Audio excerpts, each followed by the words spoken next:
Ruang Dewa Bela Diri, Bab 911 sampai dengan 915. Bab 911 Daya Tarik Satu Tebasan Itu. Kerumunan itu langsung meledak dalam diskusi yang panas. Mereka yang bisa berdiri di sini setidaknya termasuk yang terbaik dari generasi muda para ahli di wilayah laut yang luas ini. Dan tentu saja tahu bahwa alam di atas alam transenden adalah alam aspek Dharma. Ini adalah ranah yang benar-benar baru. Perbedaan terbesar antara ranah ini dan ranah transenden adalah ranah aspek Dharma dapat menciptakan wilayahnya sendiri. Yang disebut domain adalah tempat yang diciptakan dengan meniru aturan langit dan bumi. Di area ini, semua aturan ditentukan oleh seniman bela diri. Air dapat mengalir ke atas. Di sini, dia adalah dewa. Dia adalah jalan surgawi. Dia adalah dewa tertinggi dari segalanya. Inilah aspek paling menakutkan dari alam aspek Dharma. Ia dapat dengan mudah menghancurkan para ahli di alam transenden. Jika suatu kekuatan tidak memiliki ahli alam aspek Dharma yang bertanggung jawab, ia tidak dapat dianggap kelas 1. Yang disebut alam Dharma berarti alam Dharma langit dan bumi, yang berarti belajar dari langit dan bumi. Di dalam alam ini, terdapat dunia pribadi seseorang. Bagi para seniman bela diri, ini merupakan langkah yang sangat penting dalam perjalanan kultivasi. Pembentukan suatu alam sangatlah penting bagi para seniman bela diri. Bahkan kerajaan para dewa yang legendaris pun berevolusi dari alam ini. Bagi para ahli di alam aspek Dharma, domain bukan hanya alat serangan yang tajam, tetapi juga kode curang untuk memahami Dao Surgawi. Dengan memadatkan dan memperluas domain, seseorang dapat dengan jelas merasakan sensasi yang serupa dengan pengoperasian Dao Surgawi, yang justru merupakan metode paling tepat untuk memahami Dao Surgawi. Akan tetapi, ini adalah alam yang hanya dimiliki oleh mereka yang ahli dalam alam aspek Dharma. Jadi bagaimana mungkin bisa muncul pada Buaya Hong? Dengan munculnya domain ini, bahkan seorang master di alam transenden tingkat ke-7 mungkin tidak akan mampu berbuat apa-apa padanya. Bukan. Ini bukan domain. Ini pseudo-domain. Seru seorang pakar yang berpengetahuan luas. Benar. Ini pseudo-domain. Beberapa ahli alam transenden mampu memiliki domain sebelumnya karena berbagai alasan. Misalnya, beberapa teknik kultivasi dapat secara otomatis mengolah domain di alam transenden, yang sangat mungkin terjadi. Benar, meskipun pseudo-domain jauh lebih buruk daripada domain sejati dan hanya bisa mengendalikan satu aturan. Bagaimanapun juga itu tetaplah sebuah domain. Ye Siwen sudah tamat sekarang. Jika dia melarikan diri dari Krokodil Lehong, yang memiliki domain, dia tidak akan bisa menang. Tetapi jika dia bersikeras bertarung, dia tidak akan bisa menembus batasan domain. Krokodil Lehong, yang memiliki domain, telah memimpin dan tak terkalahkan. Di mata semua orang, Ye Siwen kini berada dalam dilema. Jika ia bergerak maju, ia mungkin terjebak dalam domain air berat. Tetapi jika ia tidak bergerak maju, ia hanya bisa melarikan diri. Dia mungkin akan memilih kabur. Tak seorang pun berani bertindak gegabah di depan sebuah domain. Satu-satunya yang bisa melawan sebuah domain adalah domain itu sendiri. Sosok Ye Yuxiwen terus melarikan diri di dalam domain air berat. Tangan-tangan elemen air yang terus muncul langsung membentuk jaring tebal di langit, hampir sepenuhnya menangkapnya. Dengan suara, "Wosh!" sosok Ye Siwen langsung mundur dari wilayah air berat. Nyaris tak bisa menghindari ditangkap oleh tangan besar itu. Domain air berat, memang sangat berat, luar biasa berat. Bahkan dengan kecepatan dan kelincahan Ye Siwen, ia merasa terkekang di dalam, dan gerakannya jauh lebih lamban daripada sebelumnya. Ia praktis sepenuhnya terkekang. Terlebih lagi, kekuatan domain air berat ini tidak hanya dapat memperlambat siapa pun yang masuk, dan dalam kasus yang parah, bahkan dapat menyedot mereka dan membuat mereka tidak dapat bergerak. Yang paling mengerikan adalah bahwa air berat ini, dengan kecepatannya yang mengerikan, benar-benar dapat menghancurkan seseorang menjadi potongan daging dalam sekejap dengan tamparan ringan. Ekspresi Ye Siwen berubah serius. Seperti kata orang-orang itu, mereka yang memiliki suatu domain hampir tak terkalahkan sejak awal, dan satu-satunya yang dapat melawan suatu domain adalah domain lainnya. Meskipun Ye Siwen lolos dari domain air berat, serangan Buaya Hong belum berakhir. Setelah ia menunjukkan semua kartu asnya, Akan sangat disayangkan jika ia tidak bisa membunuh Ye Xiwen. Ia sudah agak tercengang, karena domain air berat paling efektif dalam menekan kecepatan. Semakin cepat seseorang, semakin sulit baginya untuk bergerak di dalamnya. Jika Biliksuan baru saja jatuh ke domain air berat, ia mungkin akan langsung tertahan di tempat. Benar saja, ketika Biliksuan melihat domain ini, ekspresinya langsung menjadi lebih serius. Dan alisnya berkerut seolah-olah dia sedang memikirkan cara menangani domain air yang begitu berat. Sekalipun domain semacam itu ditemukan, sangat sulit untuk dipecahkan karena sifatnya yang unik, yang membuatnya tak terkalahkan. Sekalipun hanya pseudo-domain, tetap sangat sulit untuk dipecahkan. Percuma, kemanapun kau lari hari ini, kau tetap akan mati. Buaya Hong meraung dan menerjang ombak. Domain air berat menyelimuti Ye Xiwen sekali lagi. Ye Xiwen mendapati kecepatannya menurun lagi, dan sudah tidak mendekati kecepatan di luar wilayah perairan deras. Dalam suatu domain, setiap orang akan terpengaruh oleh domain air berat sampai batas tertentu. Namun, semakin kuat seseorang, semakin kecil pengaruhnya.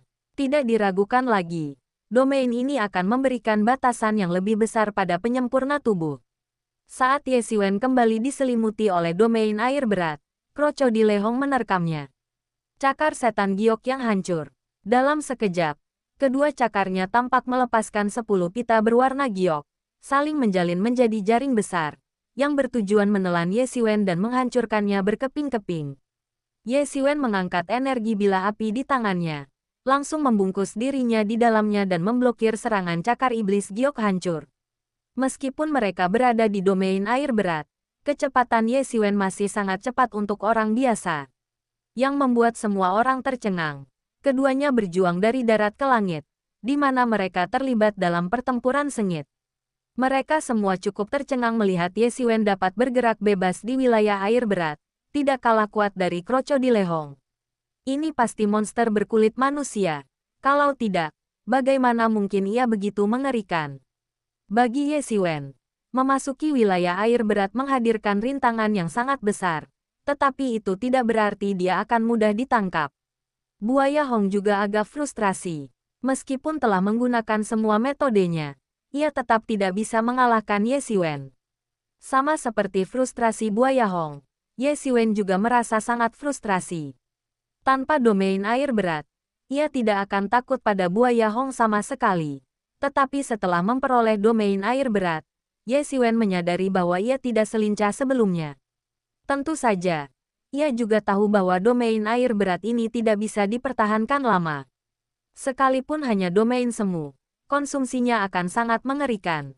Lagi pula, ini adalah energi yang seharusnya hanya dimiliki oleh mereka yang berada di alam aspek Dharma. Sekarang setelah ia memilikinya, bagaimana mungkin tidak ada harga yang harus dibayar? Selain kekuatannya yang jauh lebih rendah daripada aslinya, konsumsinya juga sangat mengerikan. Akan tetapi, akan bertentangan dengan gaya Ye Xiwen jika menunggu hingga Buaya Hong tidak dapat lagi mempertahankan konsumsi tersebut dan harus menarik domain air berat, dan dia tidak ingin itu terjadi. Namun, metode konvensional pada dasarnya tidak berguna terhadap domain air berat yang telah mencapai tingkat pseudo-domain. Oleh karena itu, yang bisa dilakukan Ye Xiwen hanyalah menggunakan beberapa kartu trufnya untuk memecahkan masalah. Ledakan meteorit itu belum sepenuhnya selesai. Ia hanya dapat dianggap sebagai produk setengah jadi, bukan produk jadi sama sekali. Namun, konsumsi peluru esensi iblis terlalu besar, dan terlalu menarik perhatian. Yang terakhir adalah api ungu misterius yang aneh itu. Api ungu anehnya sudah terekspos, dan karena sudah terekspos, apa pentingnya? Lagi pula, semua orang sudah tahu. Memikirkan hal ini, Ye Xiwen langsung mendapat ide. Seberkas api ungu merambat ke dalam bola api yang mengelilingi tubuh Ye Xiwen. Seketika membuat api di tubuhnya berkobar liar, seolah menambahkan akselerator. Api aneh ini sangat kuat. Seketika membakar ombak yang menjulang tinggi dan menciptakan lubang besar, yang menunjukkan betapa mengerikannya api itu. Mereka yang berada di bawah, melihat penampilan Ye Xiwen yang luar biasa, menjadi sangat bersemangat, terutama para ahli manusia. Mereka sangat senang melihat Ye Xiwen telah menunjukkan kekuatan yang cukup untuk tidak mudah dikalahkan oleh domain air berat milik Crocodile. Setidaknya dia lebih dekat dengannya daripada Crocodile. Meskipun api aneh berwarna ungu yang mengelilingi Ye Xiwen tidak dapat menembus domain air berat, namun api tersebut dapat membakar domain air berat di sekitar Ye Xiwen, sehingga menciptakan kondisi yang memungkinkan Ye Xiwen untuk melarikan diri sementara. Kecepatan Ye Xiwen meningkat pesat di tengah api, dan sepasang sayap emas di belakangnya tiba-tiba mengepak, meningkatkan kecepatannya ke tingkat yang belum pernah terjadi sebelumnya. Dia menerjang tepat di depan buaya Hong seolah-olah dia telah berteleportasi, dan energi pedang berapi di tangannya langsung menebas tubuh buaya Hong, merobek tubuh buaya Hong dengan sangat parah, dan darah pun muncrat seketika. Matanya masih dipenuhi rasa tak percaya dan takjub, seolah-olah ia telah melihat hantu. Ia tak bisa menahan rasa takjub karena ia belum pernah melihat Ye Xiwen dengan kecepatan penuh. Bahkan tanpa kecepatan penuh dan tanpa membuka sayap iblisnya, kecepatan Ye Xiwen sudah luar biasa hanya berdasarkan teknik gerakannya. Jadi, hanya sedikit orang yang akan berpikir bahwa ia belum menggunakan kekuatan penuhnya. Buaya Hong sudah menyembunyikan dirinya dengan sangat baik, bahkan memiliki kartu truf seperti Pseudo Domain, yang memang menakutkan bagi seseorang di alam transenden. Namun, tanpa diduga, Ye Xiwen justru menyembunyikan dirinya lebih dalam lagi. Selain api ungu, ada juga kartu truf, yang tidak terlalu mengejutkan, yaitu kecepatan. Cepat, cepat, cepat, kecepatan yang tak terbayangkan. Ini tidak sulit diatasi. Kalau hati-hati, teleportasi pun bisa diatasi. Tapi justru serangan mendadak dan instan inilah masalahnya. Bab 912 melukai parah buaya Hong. Kecepatan serangan ini memang salah satu aspeknya. Tetapi yang lebih penting, serangan ini sungguh tak terduga. Tepat ketika semua orang mengira Ye Xiwen sudah kehabisan akal dan perhatian mereka tertuju pada api ungu, dan mereka mengira ia akan mengandalkan kekuatan api ungu yang mengerikan untuk mengukir jalan berdarah. Ia mengejutkan semua orang dengan serangan mendadak ini. Kunci sebenarnya adalah membuat buaya Hong benar-benar lengah.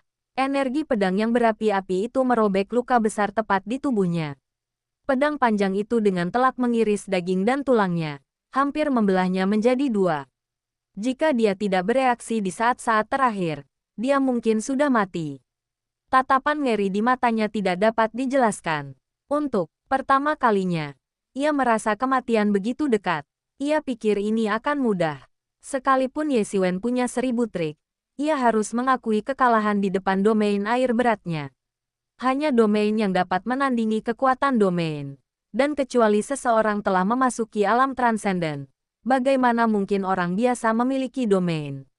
Oleh karena itu, ia penuh percaya diri. Meskipun ia waspada terhadap api ungu Ye Xiwen, itu hanyalah kewaspadaan dan ia tidak terlalu mempermasalahkannya. Namun, ia tak pernah menyangka Ye Xiwen akan melancarkan serangan mematikan seperti itu. Jika ia tidak menghindar di saat genting, kemungkinan besar ia sudah terbunuh oleh serangan itu sekarang, tanpa ada peluang untuk bertahan hidup. Ini fakta yang mengerikan. Bagaimana dia bisa begitu cepat? Jadi, dia menyembunyikan kekuatan aslinya sebelumnya. Pikiran yang tak terhitung jumlahnya melintas dalam benaknya dalam sekejap, tak terlukiskan. Semua orang yang hadir berdiri kaget, sama sekali tidak percaya. Mereka awalnya berpikir bahwa setelah Crocodile melepaskan domain semu, hasil terbaik Ye Xiwen adalah melarikan diri. Tetapi hasilnya saat ini benar-benar berbeda dari yang mereka bayangkan sebelumnya. Bahkan sangat berbeda. Karena Ye Xiwen tampaknya selalu memiliki rencana cadangan tak terduga yang menunggu semua orang. Satu-satunya yang tidak terkejut adalah Yao Qian. Ia diselamatkan oleh Ye Xiwen saat itu.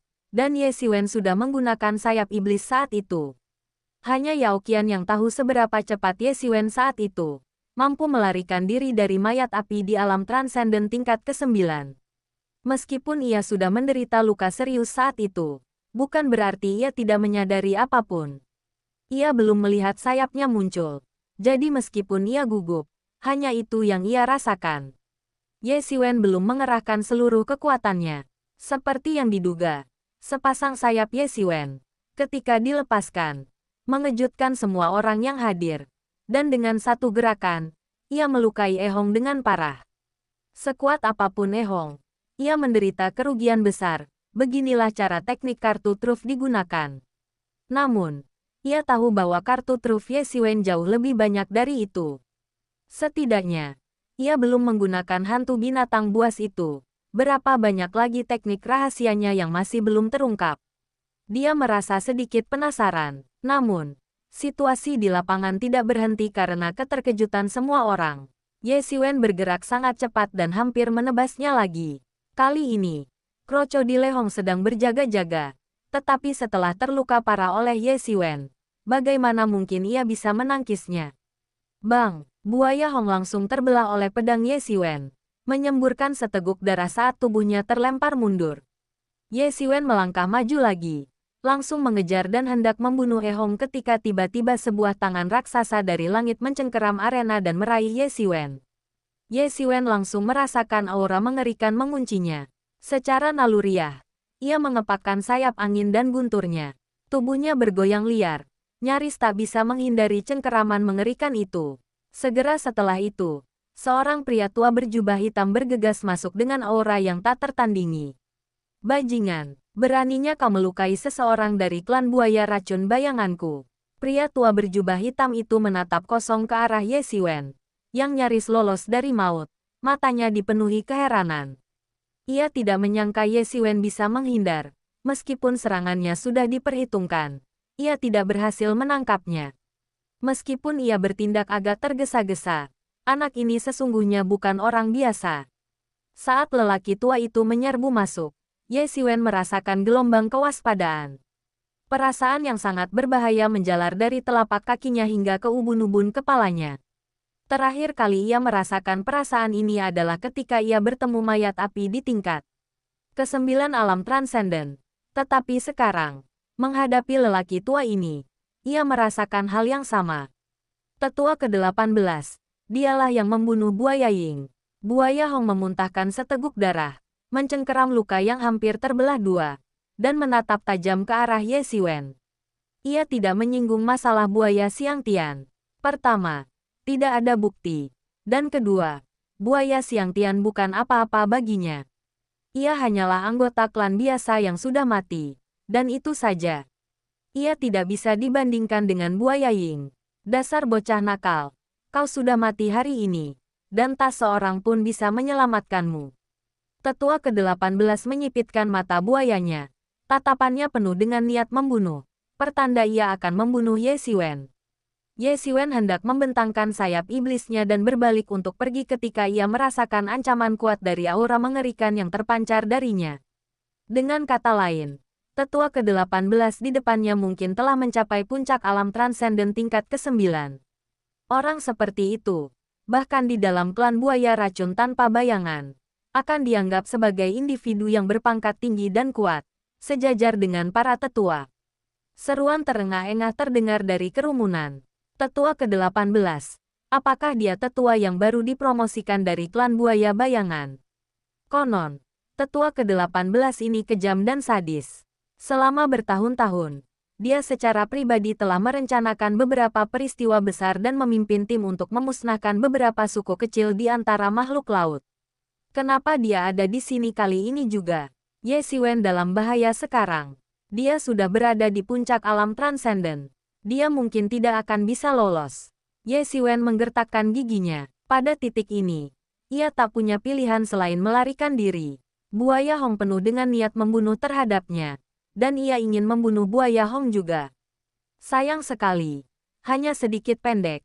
Sungguh memalukan. Senior, tidak pantas bagimu untuk menerobos masuk seperti ini. Yao Qian berdiri dan melangkah maju untuk berkata, gadis kecil, ini urusan klan buaya bayangan kita. Aku sarankan kau jangan ikut campur. Tetua ke-18 menatap Yao Qian dengan tatapan sinis. Kata-katanya mengandung nada mengancam. Bagaimanapun, ini wilayah kamar dagang Yangzuku, dan Ye Xiwen juga tamu kamar dagang Yangzu kita. Kita tidak bisa menoleransi orang lain yang lancang di sini. Tegas Yao Qian, seolah menanggapi kata-kata Yao Qian. Beberapa aura kuat muncul tak jauh darinya begitu ia selesai berbicara. Dari segi kekuatan, Aura-aura itu sama sekali tidak kalah dengan tetua ke-18.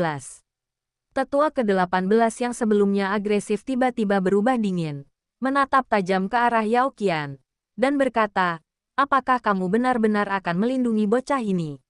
Ini bukan tentang melindungi atau tidak melindungi siapapun. Ye Xiwen adalah tamu kamar dagang Yangzu kami. Kamar dagang Yangzu kami tidak memiliki aturan yang mengizinkan tamu kami dianiaya di wilayah kami. Kata Yao Qian tanpa rasa takut. Meskipun pihak lain adalah ahli puncak di tingkat ke-9 alam transenden, dia sama sekali tidak takut. Ini adalah wilayah kamar dagang Yangzu. Tetua ke-18 tampak sedang memikirkan sesuatu. Setelah terdiam cukup lama, akhirnya ia berkata, kalau begitu, kami pergi saja. Kau akan menyesal melindungi anak ini seperti ini. Aku yakin anak ini tidak akan pergi dan akan tinggal di sini seumur hidupnya. Tetua ke-18 tidak berlama-lama di sana. Ia membawa buaya Hong yang terluka parah dan pergi. Ia tahu betul bahwa ia tidak akan mendapatkan keuntungan apapun di sini. Jika terjadi perkelahian, kemungkinan besar ia yang akan menanggung akibatnya dan melarikan diri dalam keadaan menyedihkan. Berperan sebagai pahlawan saat ini jelas bukan ide yang bagus. Dengan 18 tetua yang membuat keributan di tempat, pertemuan para master muda ini berakhir tiba-tiba. Setelah beberapa master berkompetisi dan berlatih tanding, acara tersebut kehilangan daya tariknya dan berakhir dengan tergesa-gesa, terasa agak anti-klimaks. Saat tetua ke-18 membawa buaya Hong pergi, Yao Qian mendengar Ye Xiwen di sampingnya berkata dengan sedikit penyesalan, sayang sekali, kita tidak bisa membunuh buaya Hong. Ia merasa geli sekaligus jengkel. Ye Xiwen ini sungguh luar biasa. Tak puas lolos dari tangan tetua ke-18, ia masih terobsesi membunuh buaya Hong. Fakta bahwa Ye Xiwen membunuh buaya Ying sudah membuat klan buaya racun tanpa bayangan menjadi gila. Jika dia juga membunuh buaya Hong, klan buaya racun tanpa bayangan akan benar-benar gila. Bahkan untuk salah satu dari 3 penguasa klan buaya bayangan, tidak banyak ahli muda sekaliber ini. Kehilangan satu pun dari mereka seperti kehilangan calon guru yang bisa mencapai alam aspek Dharma. Kerugiannya sangat besar. Bagaimanapun, aku minta maaf telah merepotkan kalian hari ini. Ye Xiwen menenangkan diri dan berterima kasih kepada mereka. Bukan apa-apa, karena kau berada di wilayah kamar dagang Yangzu kami. Dan kau adalah tamu yang kuundang. Tentu saja kami tidak bisa tinggal diam saja.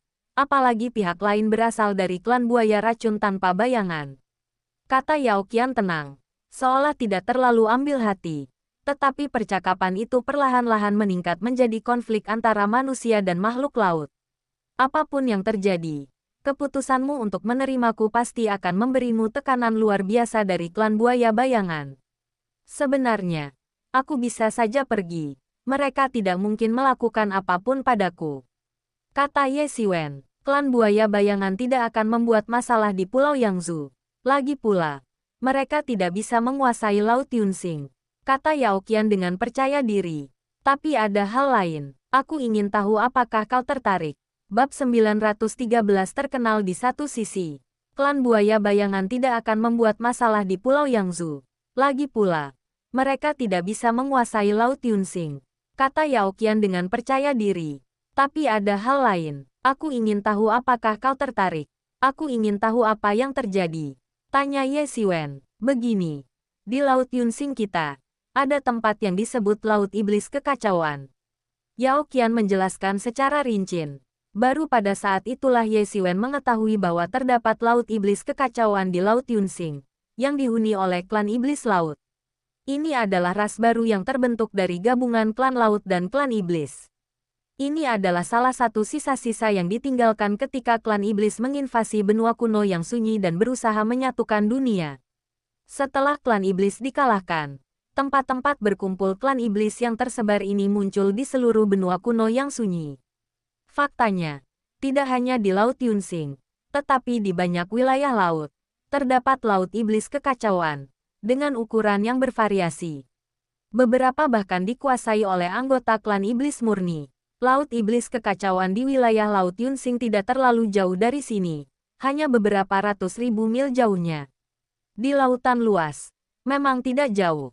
Banyak orang menganggap Laut Iblis Kekacauan sebagai tempat yang baik untuk berlatih. Terlebih lagi, Iblis Laut adalah harta karun dari ujung kepala hingga ujung kaki, dan dapat dijual dengan harga yang sangat tinggi. Oleh karena itu, sejumlah besar ahli manusia dan ras laut pergi ke Laut Iblis Kekacauan untuk memburu iblis laut ini. Terutama sekarang karena persaingan untuk daftar 100 teratas sudah tidak jauh. Yao Qian ingin mendapatkan lebih banyak pengalaman sebelum itu, membunuh lebih banyak iblis laut, dan meningkatkan kekuatannya. Salah satu alasan utama ia mengadakan pertemuan para ahli muda ini adalah untuk memanfaatkan kesempatan tersebut guna menyatukan mereka dan membentuk tim untuk pergi ke sana. Namun, karena keterlibatan Ye Xiwen, rencana ini jelas digagalkan. Baik para ahli dari keluarga Cai maupun klan buaya racun Jueying tidak mau bekerja sama dengannya, dan dia sama sekali tidak mengenal klan ular laut Being. Pada saat ini, Ye Xiwen muncul. Ia memiliki hubungan yang baik dengan Ye Xiwen dan cukup berpengaruh. Ye Xiwen adalah tipe pasangan yang ia butuhkan, jadi ia mengundangnya. Pikiran Ye Xiwen dipenuhi dengan campur aduk pikiran, tetapi dalam sekejap, dia membuat keputusan. Baiklah, aku pergi. Kapan kita berangkat? Tanya Ye Xiwen. Baginya, kekuatannya saat ini masih jauh dari memadai dan ia perlu meningkatkannya sesegera mungkin. Klan Iblis Laut ini tidak diragukan lagi merupakan peluang bagus baginya. Dengan cermin asal surgawi, ia memiliki kemampuan alami untuk mengendalikan iblis. Meskipun klan Iblis Laut hanya memiliki setengah darah iblis. Lautan iblis yang kacau ini tak diragukan lagi merupakan kesempatan untuk meningkatkan kekuatannya dengan cepat. Pencariannya oleh klan buaya beracun tanpa bayangan membuatnya menyadari bahwa kekuatannya masih terlalu lemah. Belum lagi menghadapi klan buaya beracun tanpa bayangan. Bahkan asosiasi bisnis Yangzhou pun dapat dengan mudah menghancurkannya. Baik demi kompetisi mendatang untuk masuk dalam daftar 100 teratas atau sekadar bertahan hidup, ia harus memberikan segalanya. 10 hari. Kita akan berangkat dalam 10 hari. Kamu bisa tinggal di asosiasi bisnis kami selama 10 hari ke depan.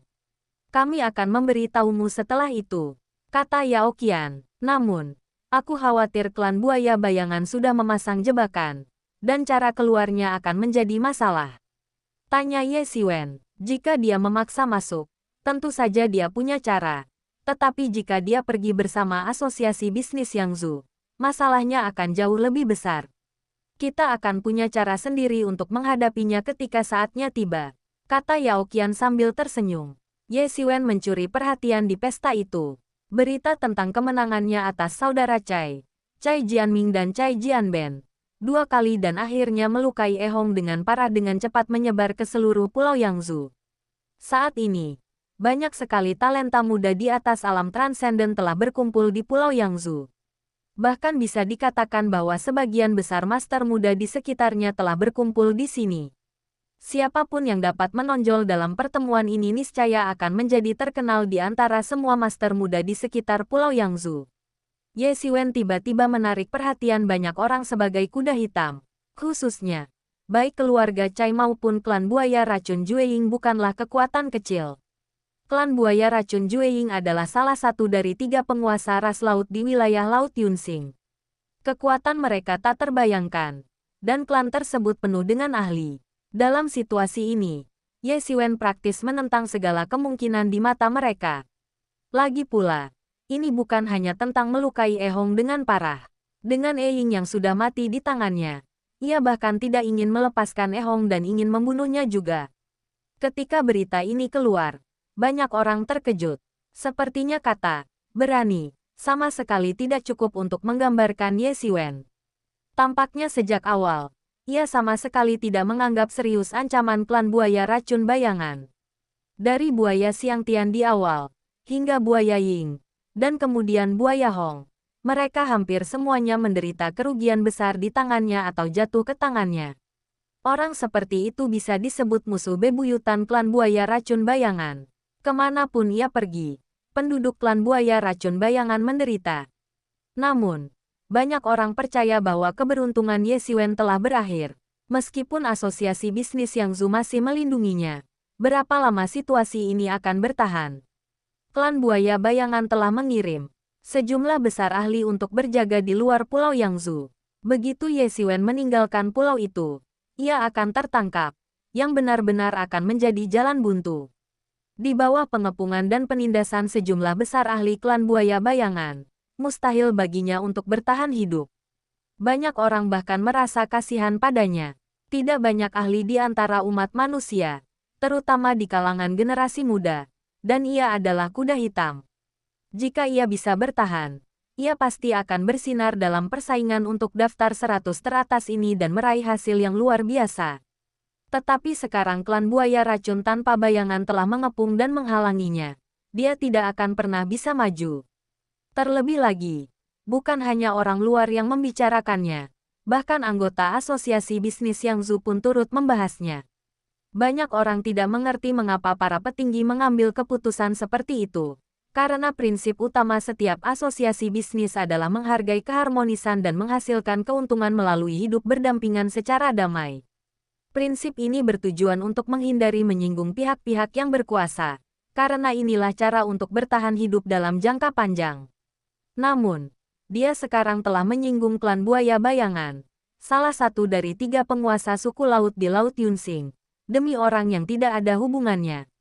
Bagi mereka, ini sungguh tidak bijaksana. Meskipun klan buaya bayangan tidak akan melakukan apapun terhadap asosiasi bisnis Yangzhou karena kekuatan ras manusia lain yang luar biasa, bahkan mempersulit asosiasi bisnis Yangzhou saja sudah cukup untuk menyebabkan mereka frustrasi dan kerugian besar.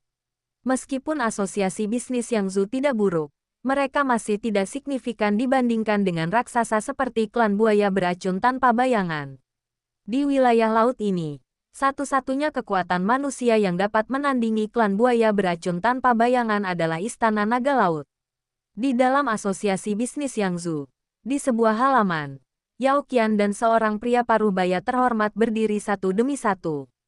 Ayah, perilaku putrimu yang keras kepala dan sembrono telah memberimu banyak tekanan, kata Yao Qian saat ini. Pria parubaya yang tampan dengan sikap luar biasa yang berdiri di hadapan mereka tidak lain adalah ayah Yao Qian, Yao Juncheng, presiden asosiasi bisnis Yangzhou saat ini. Itu cuma rumor. Aku tidak ambil pusing. Yao Juncheng hanya tersenyum lembut. Tidak ambil pusing. Jika orang biasa melihat kejadian ini dan tidak tahu identitas Yao Juncheng, mereka mungkin tidak akan percaya bahwa dialah orang yang membangun asosiasi komersial Yangzhou dari nol saat itu. Asosiasi bisnis Yangzhou awalnya bukanlah kekuatan di Pulau Yangzhou, tetapi didirikan oleh Yao Juncheng dari awal lebih dari 1000 tahun yang lalu dan telah menjadi salah satu raksasa di Pulau Yangzhou. Sepanjang kariernya, sejak berdirinya asosiasi bisnis Yangzhou, ia telah menghadapi berbagai macam badai. Gosip-gosip seperti ini tidak berarti apa-apa baginya, itu hanya hal yang mudah. Selama bertahun-tahun, aku telah mempercayakan banyak urusan asosiasi bisnis kepadamu, dan kamu telah mengelolanya dengan sangat baik. Aku yakin kamu bukan orang yang gegabah, dan kamu pasti punya alasan sendiri. Itulah sebabnya aku menekan rumor-rumor itu untukmu, kata Yao Juncheng sambil tersenyum tipis. Dia menyelamatkan hidupku, kata Yao Qian dengan tenang. Tanpa dia, aku pasti sudah mati sejak lama. Hanya karena dia mempertaruhkan nyawanya untuk menyelamatkan putriku. Apa salahnya melindunginya sekali saja? Yao Juncheng tertawa terbahak-bahak. Yao Qian sebenarnya sudah membicarakan masalah ini dengannya setelah dia kembali. Dia sangat memahami situasi saat itu, dan bahkan bertanya pada dirinya sendiri dengan jujur. Mungkin dia tidak akan bisa melakukannya jika dia ada di tempatnya. Lagi pula, mereka tidak ada hubungan keluarga. Tetapi Ye Xiwen melakukannya, dan itu saja sudah cukup untuk membuat orang memandangnya dengan rasa hormat yang baru. Lagi pula, dia punya potensi besar, potensi yang belum pernah kulihat sebelumnya. Beberapa tahun yang lalu, dia hanya seorang kultivator alam transenden setengah langkah. Kecepatan kemajuannya belum pernah terjadi sebelumnya. Jadi, kupikir dia mungkin punya masa depan yang cerah, ujar Yao Qian. Mengenang beberapa kali pertemuannya dengan Ye Xiwen. Hampir setiap kali mereka bertemu, Ye Xiwen mengalami perubahan yang luar biasa, semakin kuat. Karena itu, ia menyaksikan pertumbuhan Ye Xiwen selangkah demi selangkah. Dari yang tak berarti di matanya menjadi seseorang yang kini bisa dibandingkan dengannya. Kau bisa mengambil keputusan sendiri tentang masalah ini. Aku akan mengurusnya bersama klan buaya bayangan, kata Yao Juncheng lembut sambil tersenyum. Mata Yao Qian sedikit merah. Sikap bak peri yang ia tunjukkan di depan orang lain telah lama terlupakan. Di hadapan Yao Juncheng, tak ada peri Yao, hanya seorang putri. Sosoknya tetap tegak seperti semasa kecil, melindungi dirinya dari angin dan hujan. Sementara seluruh pulau Yangzhou ramai dengan perbincangan, Ye Xiwen sedang menyendiri. Bab 914 Ledakan Meteor, selesai. Selama 10 hari, ia bisa dilindungi oleh kamar dagang Yangzhou, dan ia bisa mengabaikan ancaman dari dunia luar untuk sementara waktu. Baginya, ini adalah kesempatan yang sangat langka. Pengasingan 10 harinya bukan untuk meningkatkan level kultivasinya, melainkan untuk mempersiapkan ledakan meteor malam itu. Jurus ini bisa dianggap sebagai salah satu kartu truf pamungkasnya. Meskipun belum selesai, jurus ini sudah bisa dianggap sebagai kartu truf. Ye Xiwen ingin menggunakan 10 hari ini untuk sepenuhnya menyimpulkan ledakan meteor. Bagi yang lain, ini mungkin hal yang sangat sulit dilakukan.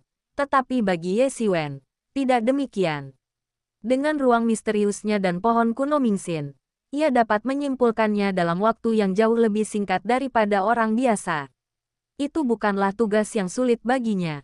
Dengan batu roh yang cukup, Anda dapat dengan cepat berhasil dalam kultivasi. Ia benar-benar tenggelam dalam ruang misterius itu. Di bawah kendali Ye Xiwen, kristal-kristal roh yang tak terhitung jumlahnya di cermin asal surgawi mengalir ke dalam ruang misterius Ye Xiwen. Energi spiritual yang tak terhitung jumlahnya itu mengalir deras ke dalam tubuh Ye Xiwen seperti air terjun dan sungai besar. Ye Xiwen duduk bersila seolah menerima baptisan dari air terjun energi spiritual. Ketika semakin banyak energi spiritual mulai mengalir ke dalamnya, informasi yang berasal dari ledakan meteor yang tak terhitung jumlahnya membanjiri pikirannya dalam ruang misteriusnya. Bayangan ledakan meteorit itu semakin jelas di benaknya. Demi bisa menyimpulkan ledakan meteorit itu dalam 10 hari dan memiliki lebih banyak kartu truf di Laut Iblis yang kacau, ia bertekad untuk melakukannya. Dalam kesadarannya, Ye Xiwen berdiri di ruang misterius itu, mengepalkan tinjunya, dan terus berlatih tinju debu bintang pemusnahan besar. Di ruang misterius ini, ia dapat melepaskannya sepenuhnya tanpa khawatir akan masalah apapun. Ye Xiwen berlatih tinju debu bintang pemusnahan besar berulang kali, meskipun ia tidak menggunakan esensi sejatinya, dan kekuatannya terasa kurang. Baginya, inilah momen yang paling nyata dan paling autentik. Terlebih lagi, seiring makin banyaknya informasi tentang meteor explosion yang disimpulkan, setiap serangan Great Destruction Stardust Fist miliknya menjadi lebih kuat dari sebelumnya. Dan gerakan terakhirnya, meteor explosion, juga secara bertahap disimpulkan. Di sekitar Ye Xiwen, ia seolah-olah telah menjelma menjadi seluruh alam semesta yang tak terbatas dan gelap gulita. Di sisi lain, tinjunya seakan telah menjelma menjadi 2 bintang yang terus bergerak. Setiap gerakannya seakan mengandung jejak-jejak Dao Agung. Ia secara halus sesuai dengan aturan yang mengatur pergerakan bintang di seluruh alam semesta. Ini karena ia telah menguasai tinju debu bintang penghancuran besar hingga tingkat yang luar biasa mengerikan. Meskipun ia tidak berani mengatakan ia dapat melampaui pencipta aslinya, Ye Xiwen yakin ia telah mencapai tingkat yang sangat tinggi. Karena Great Destruction Stardust Fist dan Fury Cloud Collapse Hand itu berbeda. Bahkan di dalam True Martial Academy, tidak semua orang mengetahui asal-muasal Great Annihilation Stardust Fist. Yang diketahui hanyalah bahwa akademi ini tidak didirikan oleh para pendahulu Akademi Zhenwu. Sebaliknya, akademi ini sudah ada sejak sangat lama, dan para pendahulu Akademi Zhenwu hanya menemukannya. Tinju debu bintang pemusnahan besar sudah dianggap sebagai teknik tingkat lanjut bahkan di benua kuno yang sunyi. Kini, Ye Xiwen akan menambahkan jurus lain ke teknik aslinya, jurus yang jauh melampaui kekuatannya. Kesulitan baginya tidak terbayangkan betapa besarnya. Bahkan para ahli di alam aspek Dharma sering masih menggunakan teknik tingkat manusia. Jadi mudah dibayangkan betapa sulitnya bagi Ye Xiwen untuk menciptakan gerakan tingkat bumi. Dan waktu berlalu perlahan saat dia secara bertahap menyimpulkan hal ini. 10 hari telah berlalu dalam sekejap mata. 10 hari sudah cukup bagi badai untuk bangkit dan mereda. Selama 10 hari itu, isu Ye Xiwen terus diangkat. Tetapi orang-orang perlahan kehilangan minat. Lagi pula, Ye Xiwen sendiri tampaknya telah meninggal. Ia tak pernah muncul lagi. Dan tak ada kabar lebih lanjut yang muncul. Hal ini semakin mengurangi minat mereka.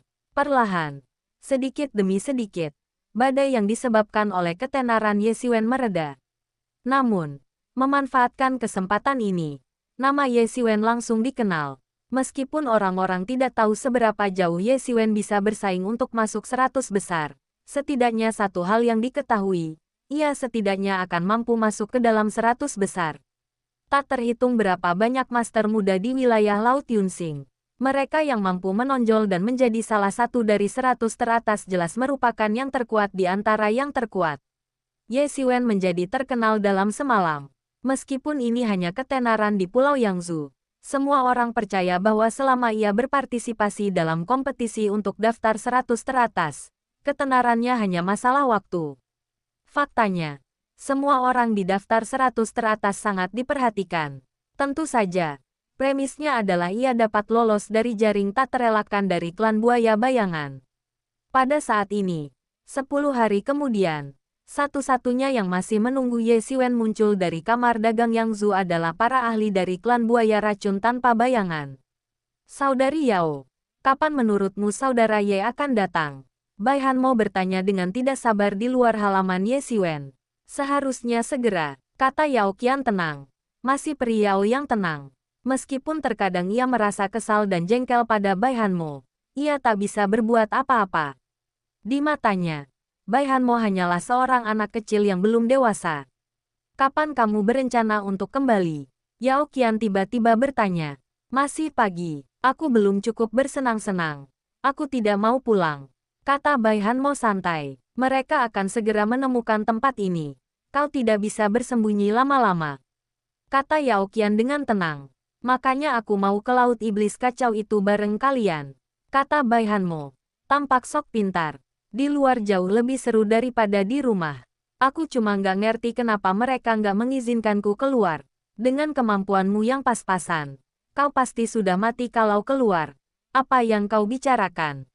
Kata Yao Qian. Jika ada pengagum Yao Qian yang hadir, mata mereka pasti sudah melotot.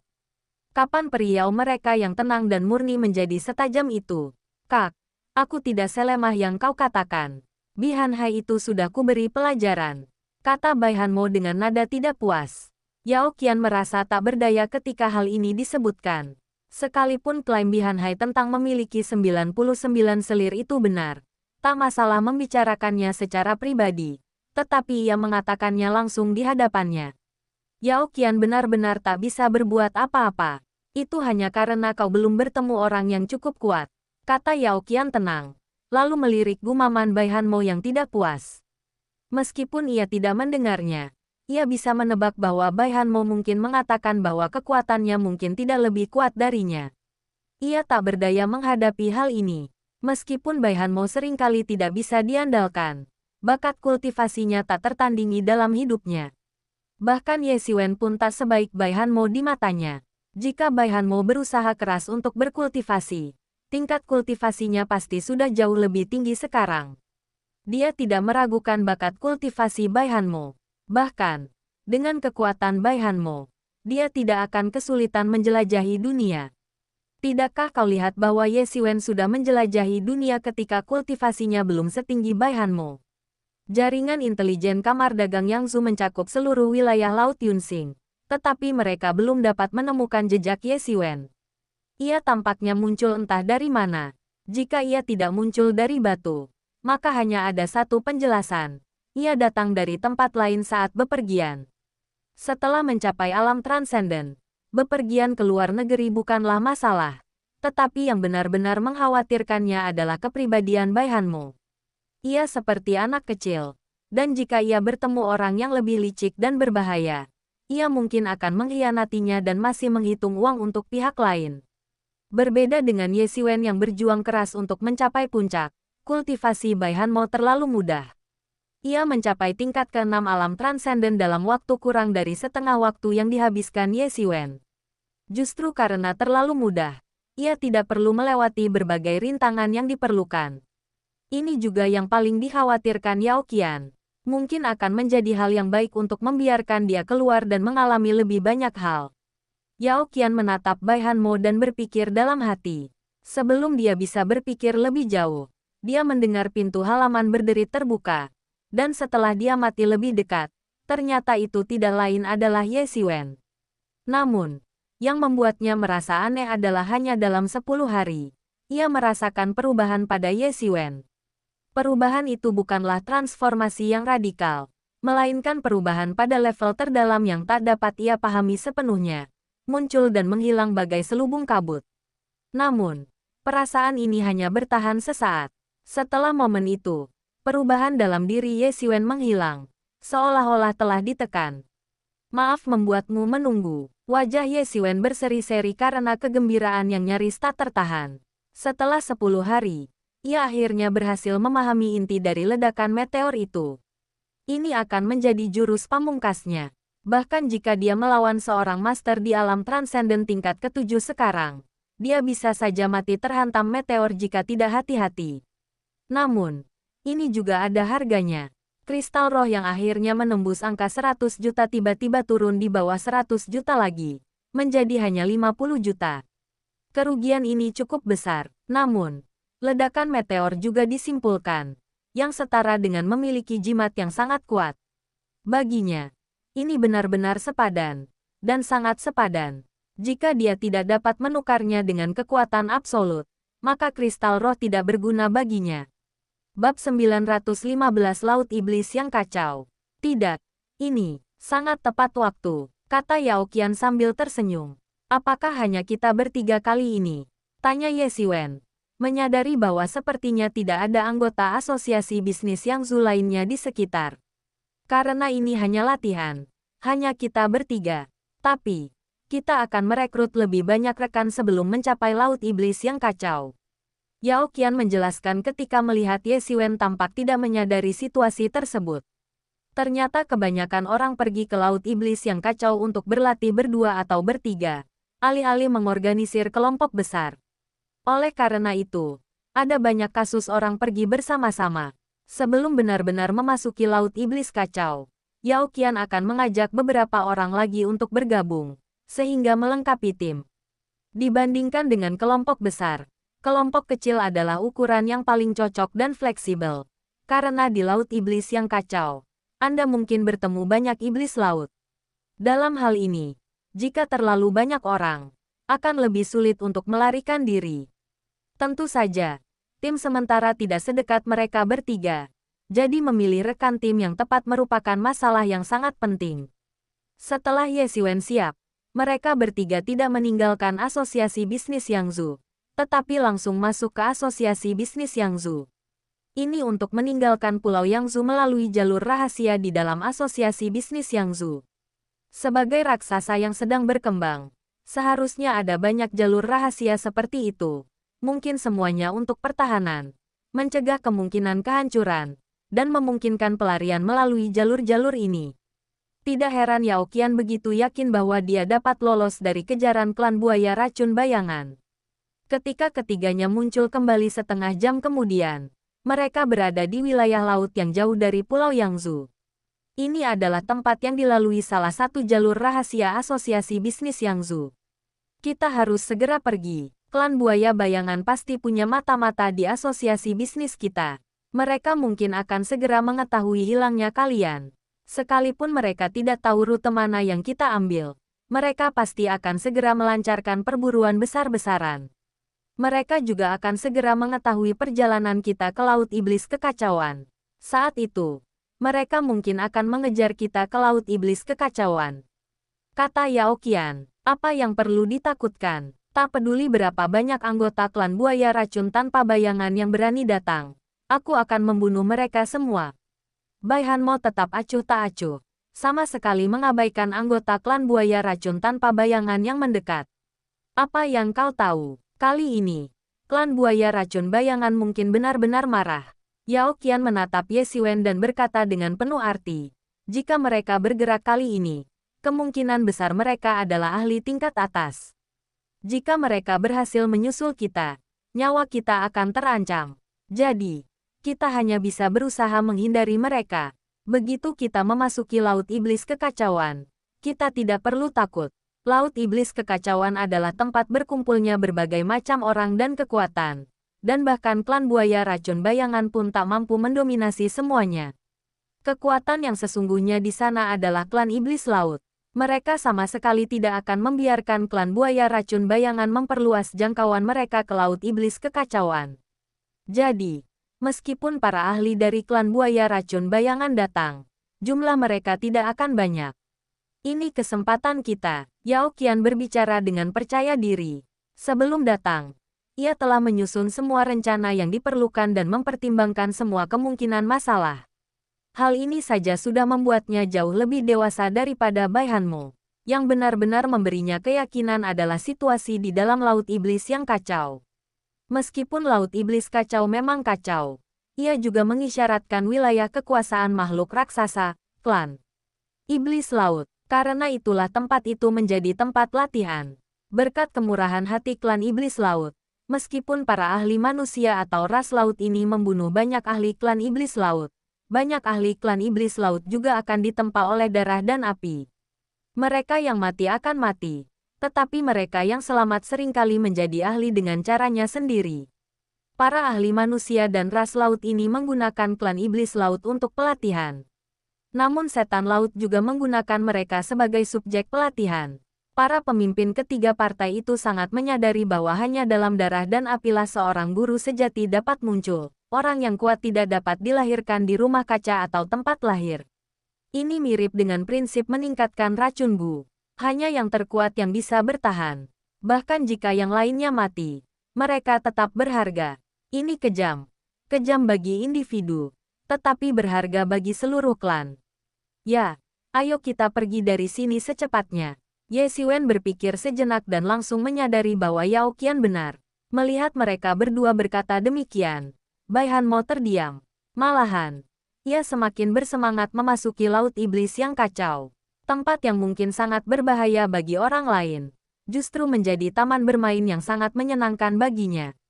Tidak seorang pun dari ketiganya yang berkeberatan, dan mereka segera pergi. Seperti dugaan Yao Qian, hanya dalam waktu setengah jam setelah keberangkatan mereka, sejumlah besar ahli klan iblis laut tiba.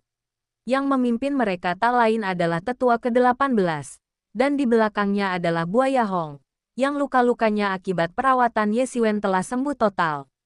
Sialan, manusia-manusia ini benar-benar lolos, kata Buaya Hong dengan kejam, matanya merah. Dikalahkan oleh Ye Xiwen adalah penghinaan terbesar dalam hidupnya. Jika bukan karena Ye Xiwen, bagaimana mungkin ia mengalami nasib seperti itu? Selama hidupnya, ia hampir tak tertandingi di antara rekan-rekannya di klan. Selain Pangeran Buaya, yang jauh lebih unggul, bahkan para jenius lainnya pun tak mampu melampaui kecemerlangannya. Kali ini, apa yang ia pikir mudah justru menjadi kerugian besar, dan ia hampir mati. Jika bukan karena campur tangan tanpa pamrih dari tetua ke-18, ia mungkin sudah mati sekarang. Dia akan gemetar karena marah setiap kali memikirkan adegan ini. Penghinaan yang dilakukan Ye Xiwen kepadanya hanya dapat dihapuskan dengan membunuhnya, mencabik-cabiknya, dan membakar jiwanya menjadi abu. Menurut informan kami di Asosiasi Bisnis Yangzhou, perempuan jalang itu memang membantunya melarikan diri. Tetua ke-18 berkata dengan tatapan muram, suaranya dingin dan penuh niat membunuh.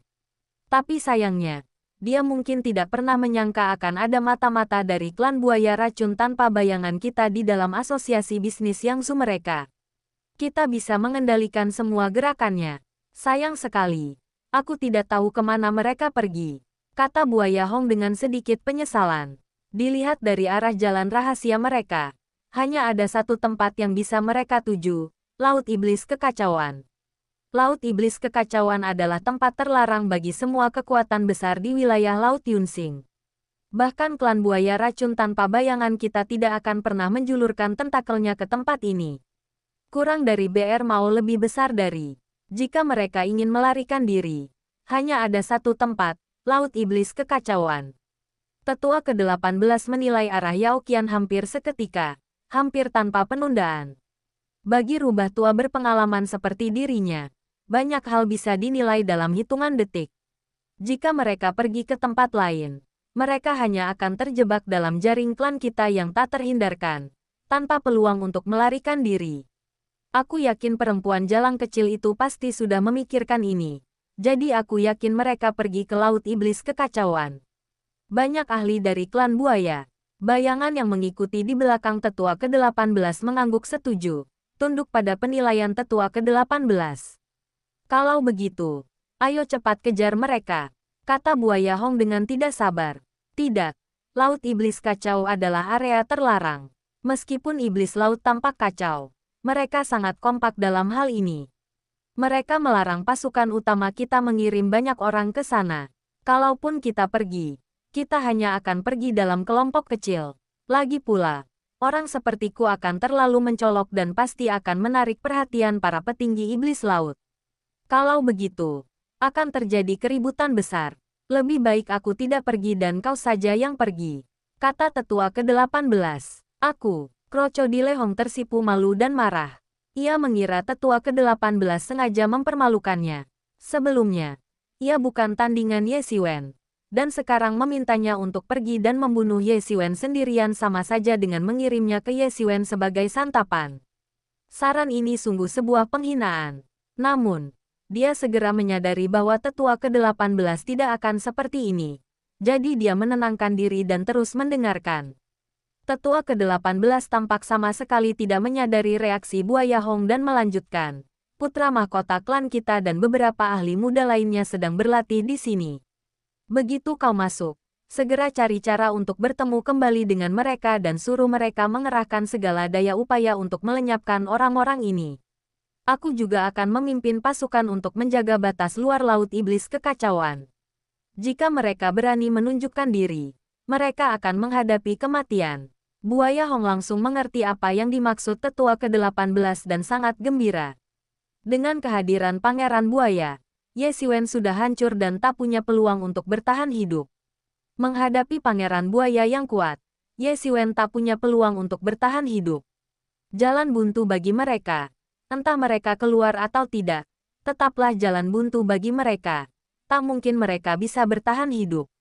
Meskipun ia tidak membunuh Ye Xiwen dengan tangannya sendiri, ia tak peduli lagi saat ini. Jika terus seperti ini, iblis di hatinya akan semakin kuat, dan bahkan mungkin ia akan menghancurkan dirinya sendiri saat itu juga. Terlebih lagi, dia sangat menyadari bahwa kekuatannya sendiri mungkin tidak sebanding dengan Ye Xiwen. Jadi menggunakan bantuan orang lain adalah pilihan terbaik.